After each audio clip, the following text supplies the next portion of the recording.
And of course, a really pivotal moment is the reunion between Rick and Michonne, and obviously. At the end of The Walking Dead, The Ones Who Live, Rick Grimes returned home, and although we got a reunion, we haven't seen even half of the reunions that I think people really want to see. I mean, after Rick left the main show, I think the whole point of Daryl's story has been finding him. He's now somewhat stuck, well, pulled back into France. But I do think the reward for that part of his story, this big chapter, is seeing Rick again. And there's all of the other characters that I think Rick needs to reunite with on screen. I think it's equally as important that Rick sees Negan again. And of course, Morgan. The one who told me not to run? Thought we'd go look for him. Who left Fear to go and find him, but we've still not seen that yet. It deserves to be told. If there's a reason, if there's a reunion, if there are other characters in the universe that, you know, and if there's a story that I think is strong enough and it's a place that we haven't seen Rick in, then, you know, never say never. He said it. He all but threw it in my face. So again, there's still so much yet to come with Rick, and a whole other chapter of The Walking Dead that I feel like has only just started. Today I'm going to talk about all the reunions I think are going to happen, how I think they're going to happen, and when. And this is another video sponsored by Ridge. Recently, Ridge sent me a couple of their wallets and key cases. Now, the wallet I had before these ones was this unbranded leather one. Although it had all I wanted from one, after a certain amount of time, it started to fall apart like all those types of wallets do. So for a while, I've been looking to replace it, but I haven't found any that had all that I wanted and had any durability. And in the best timing ever, Ridge reaches out and says, try these. And I'm now never going back to those older types of wallets. Ridge wallets are crafted using durable premium materials such as titanium, aluminum and carbon fibre, providing amazing protection while remaining lightweight and comfortable to carry. It's so satisfyingly secure. A big thing for me is how compact it is. Its unique, modern, slim design seamlessly fits in your pocket. With the other wallets, you might as well be walking around with a brick in your pocket. And with over 50 plus colours and styles, there's something for everyone. That's why they've got over 2 million customers worldwide. I've got here the high dive blue and the matte black titanium one. It can hold up to 12 cards and still have room for cash with a cash strap or money clip. Let me just get a couple racks out to show you. A $5. You can also add a coin tray to it, which was really important for me, mainly because I want the option.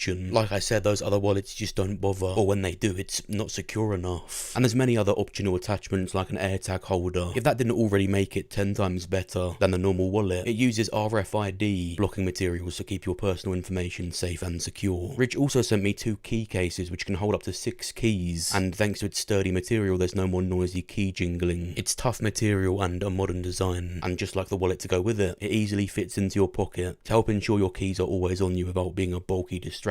So make sure you check out the link in my description or pinned comment and go and have a look and take full advantage of this sale and get one for yourself or your dad or another family member or friend that you think could do with a new wallet or key case. Thank you, Ridge. It was actually quite chilling hearing Andrew Lincoln say this recently. If there were another opportunity to tell this story, I quite like the idea of paring it really back down to basics again. What I would like to do is, if I was to direct it or something, I want to bring it back to that, to sort of pare it right down, to bring it back to the very simplistic survival horror it essentially always was, and to and make these characters, maybe hamstring them a little bit, make sure that they, you know, like tie one hand behind their back, because they're all such accomplished, kind of extraordinary, competent, heroic characters. And I think to make them compromised again, and the audience, them on the back foot and the audience on the back foot, would be really exciting. So of course, as we've said, the actual new walkers will draw these characters back and make them less capable, making it more scary, because it's almost like right now we've seen these characters beat the first apocalypse. Surely this second wave will bring them back to basics. I want to see Rick running away from a big herd of fast zombies. These characters would really struggle again, which I've always said is the best way to bring the show back to what I think is the best place. Still experienced, but struggling with zombies again. And for that stage of the story to really begin, I do see Daryl Dixon seeing Rick again as something as a reward for him and a closure of that part of his story. So for example, he's found all these people in France, somewhat another family to him. So he helps them, defeats Marion Jennett, then Carol comes back and finds him, tells him about Rick, and or they both go and find out all together again. Cue that next part of the story. But will they long it out and have Daryl and Carol go to Spain first, with or without Daryl knowing about Rick?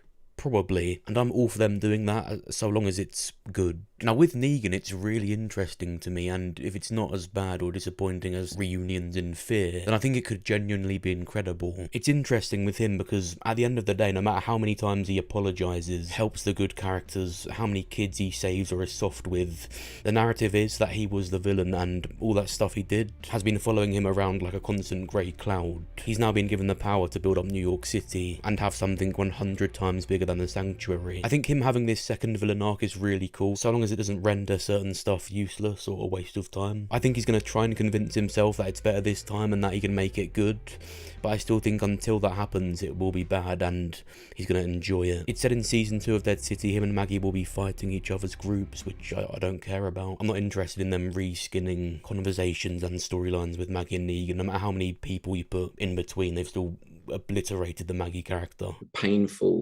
To have Rick affirming Negan's actions and thanking him, I see that as a really good end to this part of Negan's story. Not to say Rick's perfect and he can be the jurisdiction, the judge of what Negan's been up to, but it's simply that this is the guy that beat Negan. He was the hero, he was the villain. It's the ultimate stamp of approval. But Alexandria, New York City, how would this happen? Well, this is my scenario. In season 2 of Dead City, Negan and Maggie fight each other's groups. Negan beats Maggie. She comes back to the main show group, speaks to Rick, and tells him what Negan's been doing and that he's got a whole empire of people now. Rick and Michonne argue with her and the rest about not getting involved. They've just got back home and, similar to the CRM, it's not their problem. Rick, however, doesn't let it go. With Daryl hopefully already back at this point, he's told them all about the impending New Walker problem, and the Civic Republic don't believe Rick or Daryl about there being New Walkers. So Rick and the rest all go to New York City to ask Negan for help. We can all fight them together. Now, my ideal scene for this to happen is Negan has another lineup. All the characters, Rick, Michonne, Daryl, Morgan, Maggie. But when he chooses someone to beat down, he actually turns round and hits Croat and the Dharma, who are standing behind him, enjoying it. Once they all realise he was joking, Negan puts his arm up, smiling, and says, "Rick!" They all stand up in relief, and Rick thanks Negan for what he's done. He's awkward, but he asks for help, and he gets it. They all join up with Negan's new city and the Commonwealth, and will eventually fight the new world of New Walkers. Of course, there is the thing of, would this happen in just numerous seasons of The Ones Who Live, or one of the other shows, or would it just be an entirely new show? Right now I think that's really hard to predict because it just can't be known right now what the pacing of season 2 of Daryl Dixon and Dead City is going to be. Norman Reedus said they're going to Spain in season 3, so I'm pretty certain that there will be another season of his show. And of course right now we still have the announcements and trailers coming in late July where they're going to announce certain stuff. They could announce season 2 of The Ones Who Live. That's where I think all of this would happen because it's the Rick show. Now with Morgan I think it's really cool because he could literally crop up at any point because he's completely untied to any show. He's not locked down anywhere. He was on the way to find Rick, so surely that would be Alexandria. Rick and Morgan seem to find each other at different points in the story, so at any point one of them will join the other in their story. For all we know there's going to be a Rick and Morgan show where they go to see Negan or help Daryl. That would be incredible. Would they be that cool to do stuff like that? What do you think? What would you like to see? Let me know what you think down below. And make sure you watch my What If Shane Was in The Ones Who Live video. What would he have done if he was in The Ones Who Live? I actually think it's a lot better than what the show did. Press the like button if you enjoyed the video. Subscribe if you're new. Thanks for watching. I'll see you soon.